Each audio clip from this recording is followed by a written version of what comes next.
जो दे रहे हैं आप कि बिहारी गाली नहीं है। इसी कारण ये पार्टी की आगाज हुई है। तो मैं बोलूंगा जय बिहार, आप नारा लगाइएगा जय जय बिहार, जय बिहार, जय बिहार। धन्यवाद। एक्चुअली आपके कस्बा विधानसभा 58 के प्रत्याशी हैं इत्तेफाक आलम उर्फ मुन्ना, जिनका चुनाव चिन्ह है स्कूल का बस्ता छाप। इस पार्टी का नाम है जन सुराज, जनता का सुंदर राज। पिछले 30 से 35 सालों में पिछले 30 से 35 सालों में अगर आप देखें तो बिहार आज भी गरीब राज्य है। सरकारें आई गई, चाहे वो नीतीश की बात हो या लालू की बात हो या एनडीए की बात हो, सरकारें बनी है जरूर, आज भी सबसे कम है। उसके पीछे का रीजन क्या है? कोई पार्टी आज तक ये नहीं बताई हम लोग हमेशा सड़क रोड बिजली पे ही रह गए। ये आपकी बुनियादी मांग है जो किसी भी पार्टी को करना है। मुद्दा है पलायन, मुद्दा है शिक्षा, मुद्दा है वृद्ध लोगों को पेंशन। तो मैं आता हूं पहली बात पलायन पे। पलायन बिहार की सबसे बड़ी मुद्दा है जो जन सुराज ने उठाया है। इनके जो सूत्रधार हैं प्रशांत किशोर जी हैं और इनके राष्ट्रीय अध्यक्ष आपके पूर्णिया के पप्पू सिंह और उदय सिंह है। जन सुराज पार्टी एक तीसरा विकल्प बना है बिहार के लिए। आज तक तीसरा विकल्प की पब्लिक तलाश कर रही थी, जनता तलाश कर रही थी कि हमारा समाधान नहीं हो रहा। आज जो भी गांव हम लोग विजिट करते हैं या घूमने जाते हैं, उसकी सबसे बड़ी समस्या यह है या तो उसके घर में पिता नहीं है या बेटा है या उसका भाई है, वो बिहार से बाहर काम कर रहा है। क्यों काम कर रहा है? 12-15 हजार मजदूरी के लिए उसकी व्यवस्था आज तक बिहार में नहीं हो सकी है, जिसके कारण आप जब गांव जाते हैं तो कोई वृद्ध महिला है या वृद्ध पुरुष है, वो अपना बेटा का आज देखता है या तो वो छठ पूजा में आ जाएगा या कोई फैमिली फंक्शन में आ जाएगा। सिंपल सी बात है। माताओं बहनों से कहना चाहेंगे जब आप रिश्ता करने जाते हैं तो बेटी के लिए या बेटा के लिए तो घर देखते हैं, लड़का देखते हैं, सब चीज देखते हैं, लेकिन वोट करने से पहले क्यों नहीं सोचते हैं? जो आपका अपना अधिकार है, आपका एक मतदान से कोई अच्छा नेता, एक अच्छा विकल्प आपको मुख्यमंत्री दे सकता है। दूसरा ऑप्शन है आपके बच्चों की शिक्षा के बारे में।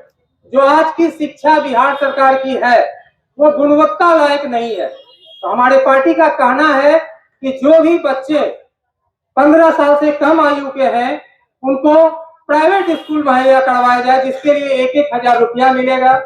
क्योंकि सरकारी व्यवस्था बनने में 2 साल लगेगा। हम कोई भी बात ऐसा आपसे नहीं करेंगे कि जो बाद में हम झूठा कहलाएं। हम वही चीज बोलेंगे जो कर सकते हैं।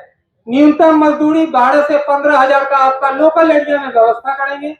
बच्चों के लिए प्राइवेट स्कूल के लिए 1-1 हजार की व्यवस्था करेंगे। और जिस दिन ये व्यवस्था अच्छी हो गई सरकारी, यानी कि सैनिक स्कूल, नेतरहाट, इस टाइप का स्कूल जिस दिन बिहार में एस्टेब्लिश हो गया, फिर वो बच्चे उस स्कूल में आ जाएंगे।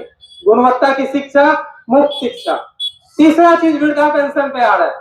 जिन माताओं बहनों या घर में बुजुर्ग लोग हैं, पिछले दिनों 400 रुपया को आप लोग को वृद्धा पेंशन मिल रहा था, अभी हाल के दिनों में 1100 हो गया। एक्चुअली हमारा ये मैनिफेस्टो ही था कि वृद्धा पेंशन मिनिमम 2000 हो।